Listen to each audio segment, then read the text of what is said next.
Hi everyone, welcome to my channel Bangla Tips and Tutorials. মশলা চা বানানোর সময় আমরা চায়ের মধ্যে গোটা গরম মশলার সঙ্গে তেজপাতাও মিশিয়ে দিই। সাধারণত চায়ের স্বাদ এবং গন্ধ বাড়ানোর জন্যই আমরা তা মিশ্রিত করি।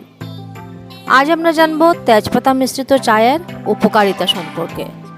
এই পাতাটিতে রয়েছে বিভিন্ন রকমের খনিজ উপাদান যেমন copper, selenium, iron, zinc, magnesium, potassium, manganese ও ক্যালসিয়াম। তাছাড়া ভিটামিন সি, ভিটামিন এ এবং ফলিক অ্যাসিড। ঋতু পরিবর্তনের সময় অনেকেই ঠান্ডা লাগার সমস্যায় ভোগেন। তেজপাতার মধ্যে রয়েছে অ্যান্টিব্যাকটেরিয়াল উপাদান যা আমাদের ঠান্ডা লাগা থেকে রক্ষা করে, সর্দি কাশি দূর করে। তেজপাতার অ্যান্টিঅক্সিডেন্ট রক্তে শর্করার পরিমাণ নিয়ন্ত্রণে রাখে, ফলে ডায়াবেটিস রোগীদের জন্য এই চা বিশেষ উপকারী। শরীরে ইউরিক অ্যাসিডের মাত্রা কমাতে সাহায্য করে।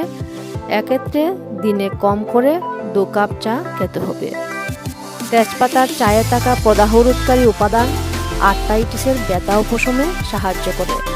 তাছাড়া এই তেজপাতার চা আমাদের আরও অন্যান্য নানা উপকারে আসে, যেমন উচ্চ রক্তচাপ নিয়ন্ত্রণ করে, কোষ্ঠকাঠিন্য দূর করে, হজম শক্তি বৃদ্ধি করে, শরীরের খারাপ কোলেস্টেরল দূর করতেও সাহায্য করে।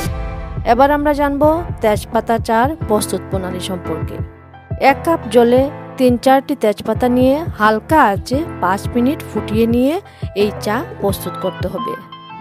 আজ এই পর্যন্তই। সবাই ভালো থাকুন, সুস্থ থাকুন।